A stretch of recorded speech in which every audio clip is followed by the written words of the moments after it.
प्रभु तेरी वाणी जीवन की रोटी, नैनों की ज्योति अंधेरा मिटाती।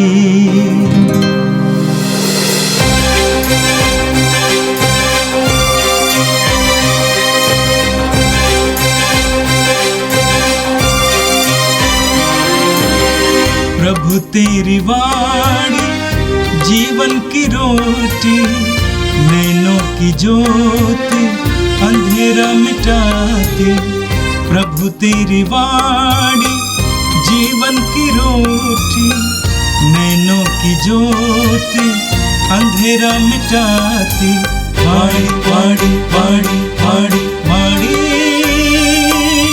पवित्र है, शाश्वत है, जीवन का मन्ना है। 29 मार्च बुधवार। पहला पाठ नबी दानियल का ग्रंथ, अध्याय 3, पद संख्या 14 से 20, 91 से 92 और 95। नबूकदनेस्सर ने कहा, हे शद्रक, मेशक और अबेदनगो,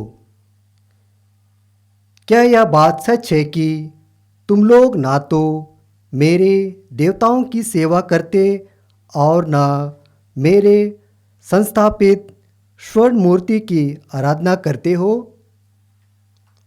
क्या तुम लोग अब तुम्हारी वंशी, सितार, सारंगी, वीणा और सब प्रकार के वाद्यों की आवाज़ सुनते ही मेरी बनाई मूर्ति को दंडवत कर उसकी आराधना करने तैयार हो? यदि तुम उसकी आराधना नहीं करोगे तो उसी समय प्रज्वलित भट्टी में डाल दिए जाओगे। तब कौन देवता तुम लोगों को मेरे हाथों से बचा पाएगा? शद्रक, मेशक और अबेदनगो ने राजा नबूकदनेस्सर को यह उत्तर दिया, हे राजा, इसके संबंध में हमें आपसे कुछ नहीं कहना है। यदि कोई ईश्वर है जो ऐसा कर सकता है तो वह हमारा ही ईश्वर है, जिसकी हम सेवा करते हैं। वह हमें प्रज्वलित भट्टी से बचाने में सामर्थ्य है और हमें आपके हाथों से छुड़ाएगा। यदि वह ऐसा नहीं करेगा तो हे राजा, यह जान ले कि हम ना तो आपके देवताओं की सेवा करेंगे और ना आपके द्वारा स्थापित स्वर्ण मूर्ति की आराधना ही। यह सुनकर नबूकदनेस्सर शद्रक, मेशक और अबेदनगो पर बहुत क्रुद्ध हो गया और उसके चेहरे का रंग बदल गया।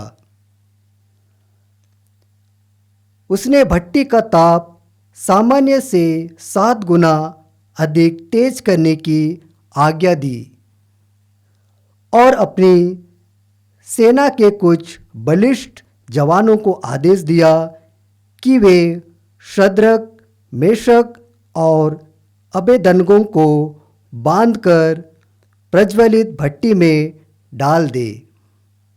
राजा नबूकदनेस्सर बड़े अचंभे में पड़ गया।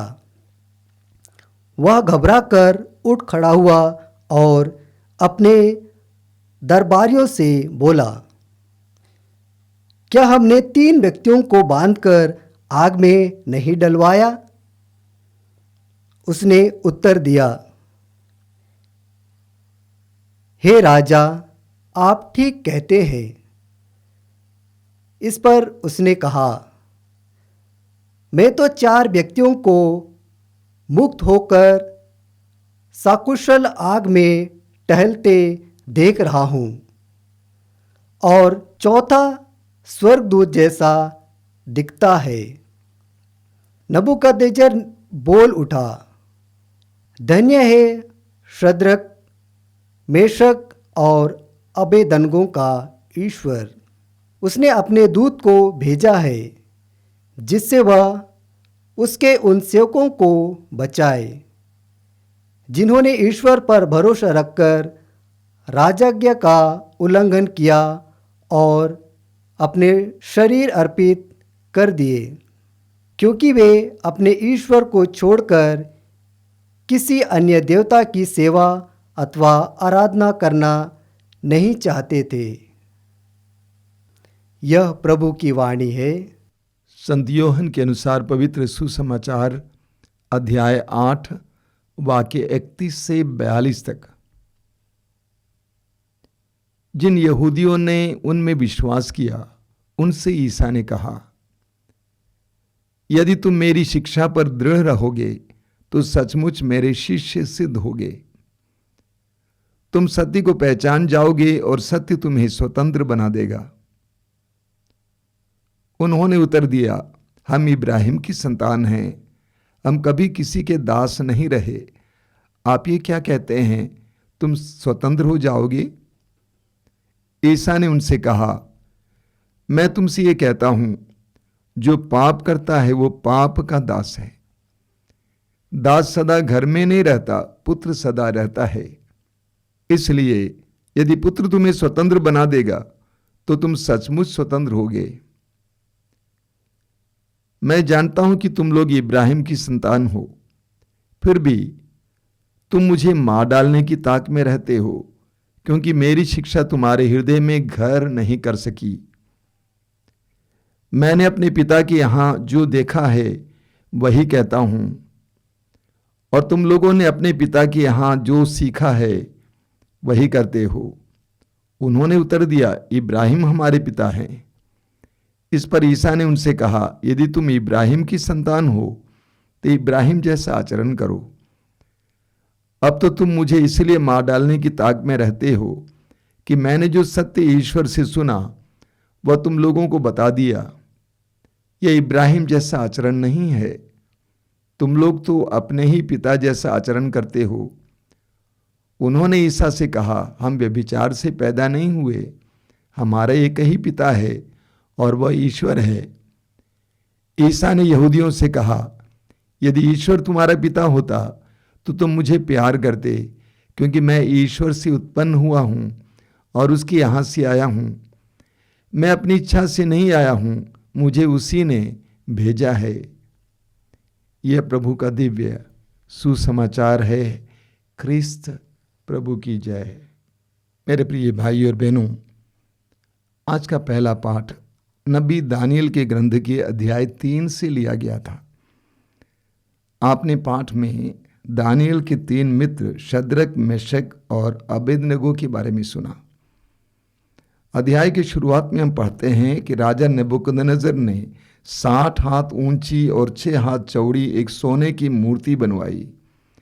उसने उसे बाबुल प्रांत के दूरा नामक मैदान में स्थापित किया और उसने घोषित किया, विभिन्न भाषा भाषी जातियों और राष्ट्रों, आदेश है कि जो ही नरसिंगा, बांसुरी, वीणा, सारंगी, शहनाई और अन्य प्रकार के बाजे सुनाई पड़े, तुम मुंह के बल गिर जाओगे और राजा नेबुकदनेस्सर द्वारा स्थापित सोने की मूर्ति की आराधना करोगे। जो कोई मुंह के बल गिरने और आराधना करने से इनकार करेगा वो तत्काल धधकती हुई भट्टी में झोंक दिया जाएगा।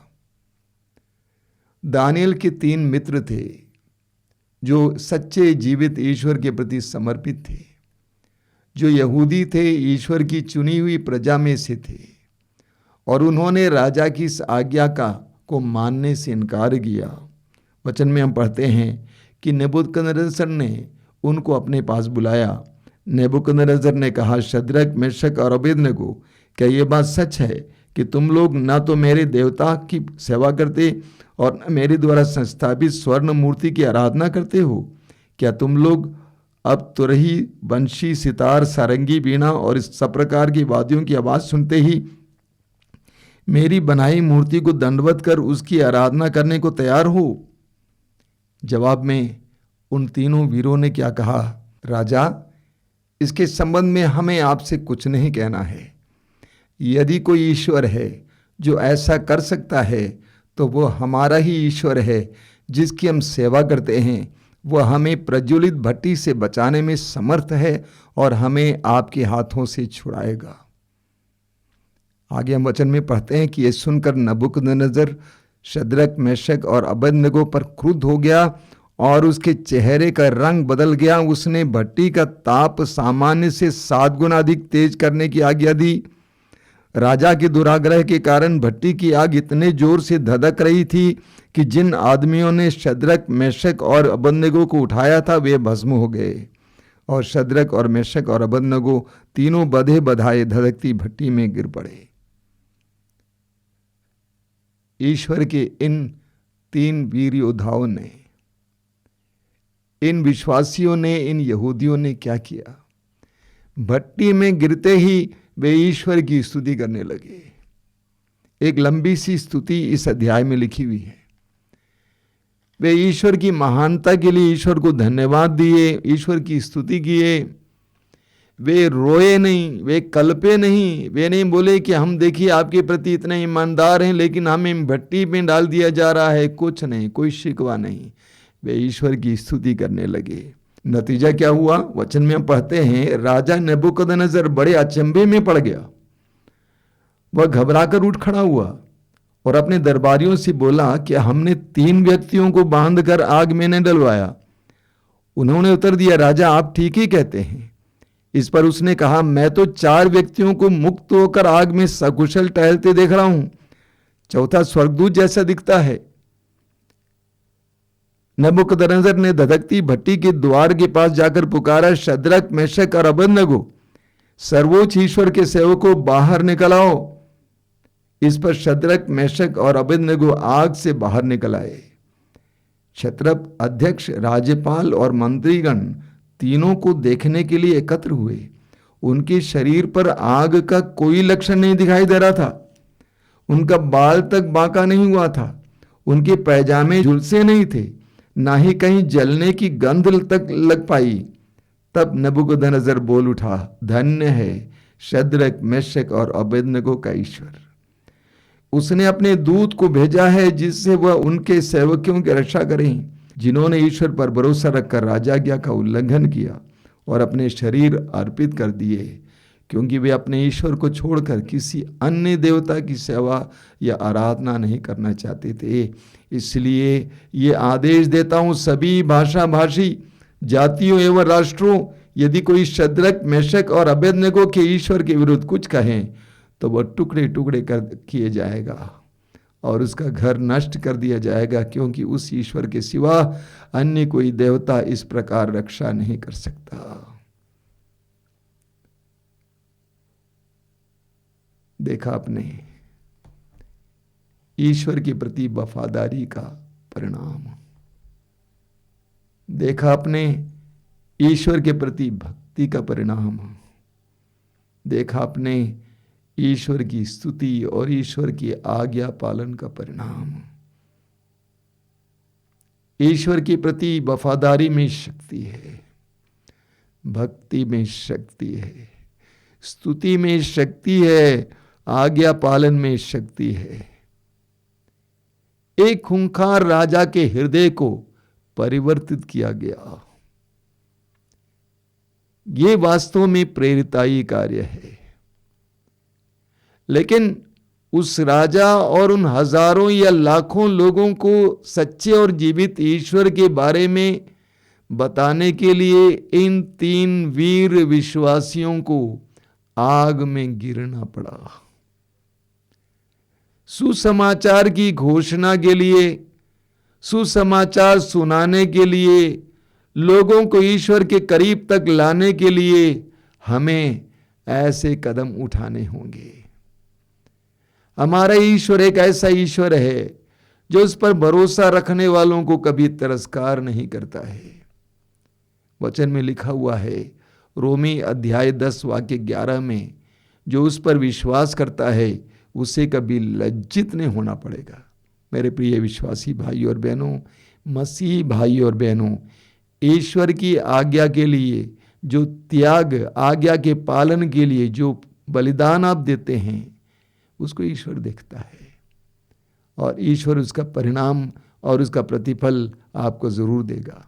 और आज का सुसमाचार यूहन्ना के सुसमाचार की अध्याय 8 से लिया गया था। इस पर मनन करने से पहले हम याद करें, इसी अध्याय के प्रारंभ में प्रभु यीशु के सामने एक नारी लाई गई थी जो व्यभिचार में पकड़ी गई थी। प्रभु ने उसके सारे पापों को क्षमा किया और मौत के मुंह से छुड़ा लिया, स्वतंत्र किया। आज के पाठ में आपने सुना, जिन यहूदियों ने उनमें विश्वास किया उनसे ईसा ने कहा, यदि तुम मेरी शिक्षा पर दृढ़ रहोगे तो सचमुच मेरे शिष्य सिद्ध होगे। यदि तुम मेरी शिक्षा पर दृढ़ रहोगे तो सचमुच मेरे शिष्य सिद्ध होगे।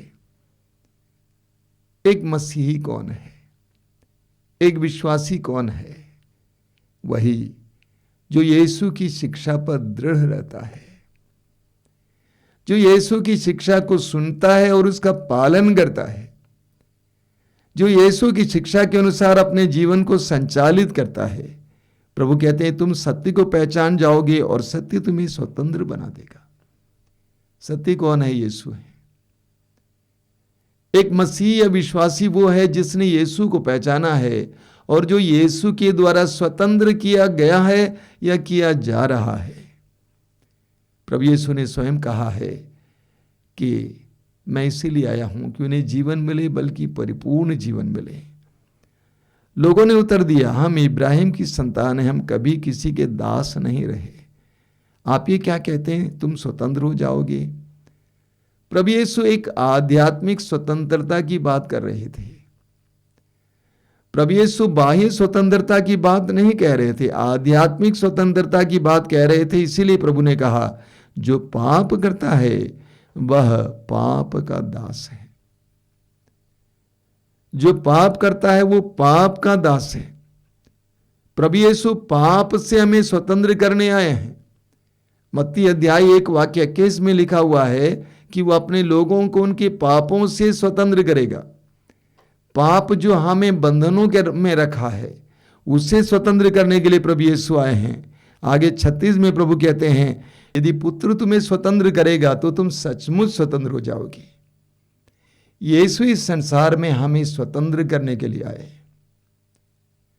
विभिन्न प्रकार के बुराई के बंधनों से आजाद करने के लिए आए, दुष्ट आत्मा के बंधन से आजाद करने के लिए आए, बुरी आदतों के बंधन से आजाद करने के लिए आए, बुरे रिश्तों के बंधन से आजाद करने आए, इस संसार से लगाव और आसक्ति से आजाद करने आए, हमें स्वर्ग के लायक बनाने आए।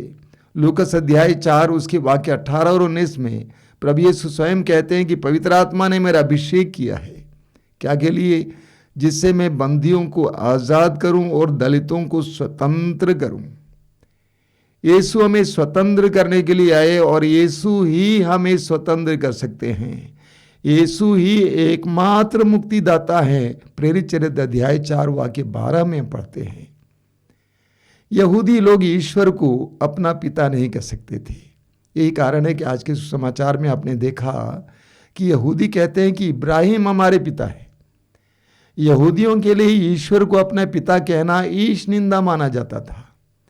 वे ईश्वर को अपना पिता नहीं कहते थे, अपना पिता इब्राहिम को कहते थे। लेकिन प्रभु यीशु ने इब्राहिम के परे ले जाने आए।